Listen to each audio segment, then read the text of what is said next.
অনেকের ঘরে এই যে আমি আপনাদেরকে যে বাটিটা দেখাইতেছি, এটাকে গ্রামগঞ্জে কাঁসের বাটি নামে পরিচিত। একেক জায়গায় একেক নামে পরিচিত।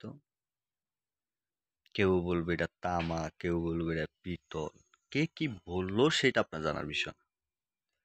তবে আপনার কাছে যদি থাকে তাহলে আপনি হতে পারেন জিরো থেকে হিরো। জিরো থেকে হিরো হওয়ার সম্ভাবনা আছে। আলোচনা সাপেক্ষে এটার ভালো একটা রেট দেওয়া হয়। তবে কিছু চেকের বিষয় আছে। আবার অনেকের এটার ভিতরে আপনার একটু ময়লা কাঁচরা থাকে। তো চিন্তা করলেন যে এটারে আমি ভালো করে এটারে পরিষ্কার করি। পরিষ্কার কোনো দরকার নেই। আপনার কাছে এটা আছে এভাবেই যেভাবে আছে ওইভাবেই থাকবে। আপনি শুধু কমেন্টসের ভিতরে নাম্বার দিয়ে দিবেন, আমি আপনাকে ফোন করব। ফোন করে আপনার সাথে আলোচনা করব। আলোচনার মাধ্যমে আমি আপনার কাছে যাব, দেখব। যদি সঠিক জিনিস হয় আপনার কাছে এটা দরদাম হবে।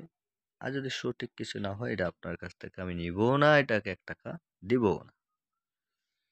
তো যাদের কাছে আছে তারা অবশ্য আমার সাথে যোগাযোগ করবেন।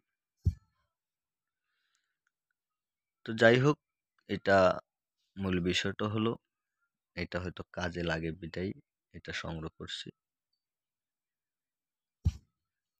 অনেকে বলছেন যে স্ক্রিনে দাদা নাম্বার দিচ্ছেন না কেন? কারণ নাম্বার দিচ্ছি না একটাই কারণ, অযথা ফোন করে ডিস্টার্ব করে। আবার অনেকে জানতে চান যে দাদা এটা দিয়ে কি করেন? এটা দিয়ে মূলত এগুলা কবিরাজি কাজ করতে লাগে, আমি সেটাও বলে দিলাম।